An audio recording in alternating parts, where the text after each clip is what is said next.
You thought you moved on. You thought growing up meant leaving childhood behind. But there are moments, quiet, sudden, disarming, when you feel something tightening in your chest, a tension, a sadness, something wordless but undeniable. That's not random. That's a memory without a story, a feeling without a name. Freud called it repetition compulsion, the unconscious drive to recreate past emotional experiences in new situations, hoping, this time, it might end differently. But how do you rewrite a chapter when you don't even know it's still open? Many of us are still carrying our mothers, not in the way the world celebrates, through love, admiration, or gratitude, but in silence, in confusion, in guilt. We carry the weight of the unspoken contract we signed when we were children. If I behave, if I perform, if I become what you need, will you finally love me the way I need? But what if she couldn't? What if your mother loved you, but not in the language you needed to feel safe? Some mothers were physically present but emotionally absent.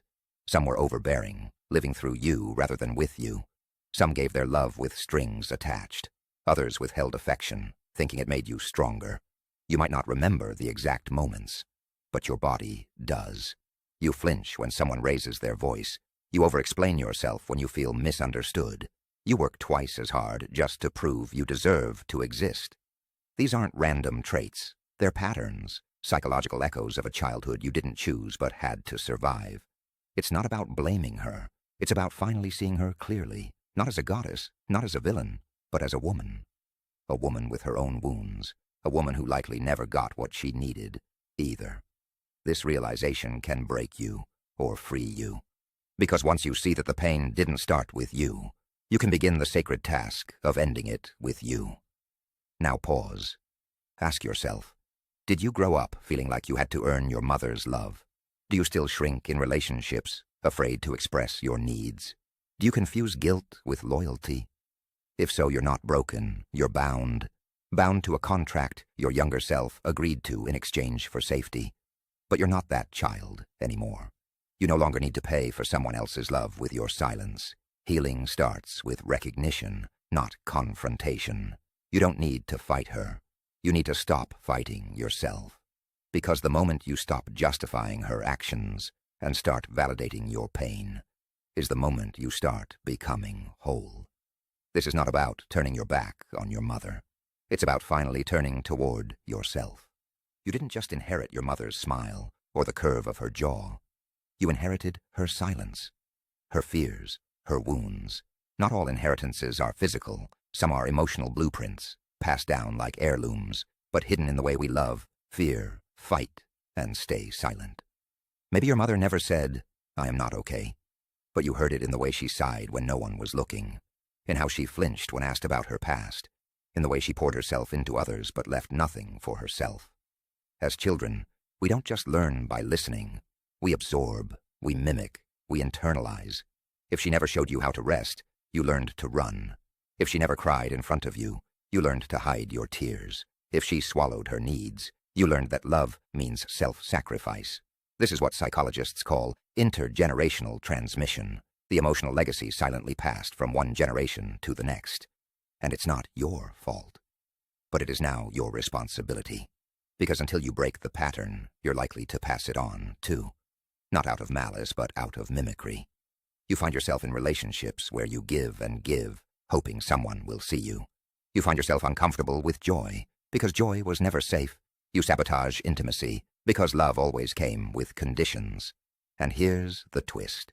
You may have become the parent to yourself that you never had.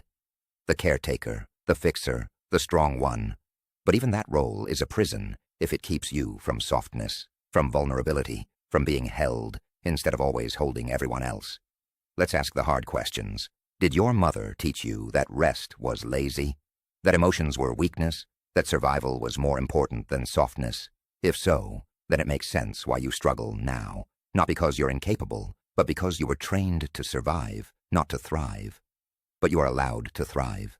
And thriving begins when you stop parenting your younger self with punishment and start reparenting with compassion.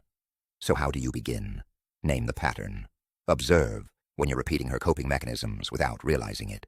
Validate the wound. Don't gaslight yourself by saying she did her best.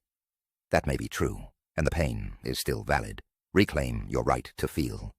You're allowed to be angry, to mourn, to grieve what you didn't get. Choose differently. You don't owe your life to anyone's silence, not even hers. There's a moment, somewhere in your journey, where you realize, I am not her. I am me. And in that quiet, trembling awareness, you are finally free to begin again. There comes a moment, quiet, terrifying, and necessary, when the old stories no longer fit. You begin to question the love you thought was unconditional. You start to see that the things you once accepted as normal were not love, but survival. And survival has an expiration date. What once kept you safe now keeps you small. What once earned you affection now earns you exhaustion. This is the break. And it hurts. It feels like betrayal.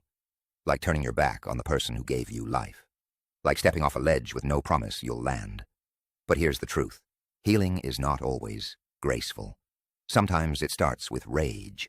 That first time you scream, not into a pillow, but into truth. Why didn't you protect me? Why was I made to carry your pain? Why did your love cost me my freedom? You're not being cruel. You're being honest. And honesty, for many of us, is the most radical act of love we've ever done for ourselves. But with this truth comes guilt, a bone-deep guilt. Because we've been taught that to question our mother is to condemn her, that to create space is abandonment, that to prioritize ourselves is betrayal, and so we shrink. We apologize for needing time. We over-explain our distance. We revert, because emotional freedom feels too much like loss. But hear this clearly. Love does not require self-erasure. Compassion is not compliance, and healing is not disloyalty. This is the becoming, the slow, painful, liberating transformation of child into adult. Not just in age, but in ownership. You begin to parent yourself, not with the harsh voice you internalized, but with a softer one, your own. You no longer measure your worth by how little space you take up. You reclaim your right to say no, to take up room, to walk away without explanation. Let's be honest. Have you ever said, I'm sorry, when you were just setting a boundary? Have you ever felt like self-care was selfish? Have you ever loved someone so much you forgot how to love yourself? That's not your fault. That's programming. And like any outdated program, it can be uninstalled. But uninstalling doesn't mean deleting her. It means updating you. You begin to see her differently, not through the lens of your unmet needs, but through compassion for both of you. She did what she could with what she had, and you now have more. You're not here to repeat her story. You're here to finish it with a different ending. This is the paradox of healing. It will feel like losing everything before it feels like becoming yourself. You'll question who you are without the roles you've always played. You'll mourn the version of you that only existed to be loved. You'll grieve the mother you hoped for and embrace the one who was. And then you'll breathe. A deeper breath than you've ever taken. Because now you are free. Not from her, but from the lie that loving her meant abandoning yourself. Healing is not about cutting ties. It's about reclaiming the ones that matter, starting with the one to yourself. You've spent years orbiting around your mother's expectations, her wounds, her silences. But now, the gravity has shifted. You're no longer just a daughter or son trying to be enough. You're becoming something deeper, a self. Not the self molded by fear, not the self shaped to please, but the original self, before the adaptation, before the guilt. That self was always there, quietly waiting beneath the noise. The child who once asked, "Can you see me?" is now the adult who answers, "Yes, I see you, and I won't abandon you again."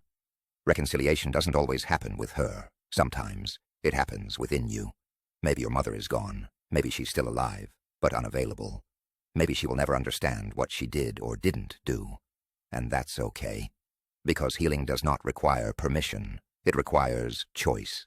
You can still write letters you'll never send. You can cry for the version of her you needed, but never received. You can light a candle, whisper a goodbye, and still carry forward with love.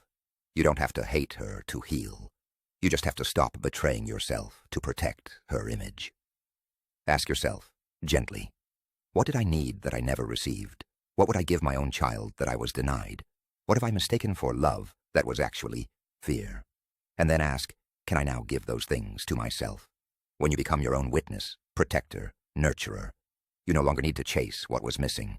You are the mother and the child. The wound and the healing, the story and the author. In the end, the journey is not about blaming the mother. It's about breaking the trance of unconscious loyalty. It's about stepping out of the roles you inherited and stepping into the truth of who you are. Somewhere along the way, we were told that healing means becoming distant, but true healing often means becoming whole. You can still love her and love yourself more. You can still honor her past and rewrite your future. You can still say, "Thank you for giving me life," and also say, "I choose now to live it on my terms." This is the return to softness, to boundaries, to breath, to joy without guilt, to grief without shame, to love without conditions. You are not here to be your mother's second chance. You are here to be your own first choice. And the most powerful thing you can do for the generations to come is to live as proof that the cycle can be broken with love, with courage, and with clarity. Now it's your turn. If this message stirred something in you, a memory, a resistance, a longing, honor it. Write it, feel it, speak it. Because what you don't express, you'll pass on, and what you choose to heal, you set free.